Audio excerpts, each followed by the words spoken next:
So here we have a Porsche 911, and here's our engine on a stand, and we're going to talk about water pumps, common issues that happen with these, especially on 20-year-old Porsches, what you can do to prevent this problem. Here's our plastic impellers, and these plastic impellers will break off over time. Here's one right here that actually broke off.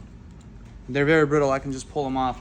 And what happens with this is not only after 5 years, 6 years, if you don't change them, they can break off, lodge into the engine, overheat it, because the passengers are small inside the heads, and when that happens, you have no coolant circulation. You won't get a coolant check light. And I don't know if you guys remember the video we made previously, one overheated and actually we had to put an engine in it.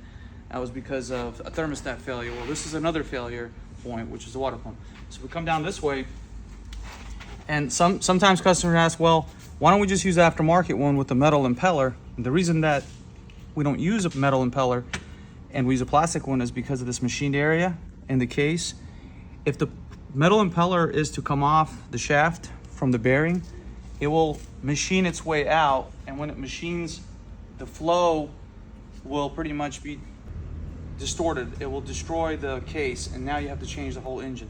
Another problem, if we come closer,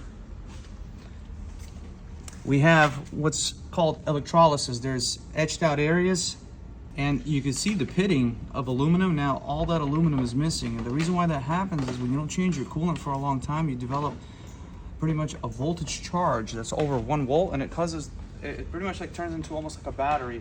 Due to the chemistry of the coolant breaking down, you'll have electrical charge inside your coolant, and it will destroy your coolant components, mating surfaces. So now this is a huge problem. The car is over 20 years old, the service hasn't been done, and because of failure to do service for coolant and proper maintenance, this is what happens to older Porsches. That's why those cars that sit forever, never get driven, that's the worst cars to buy, because they have issues like this.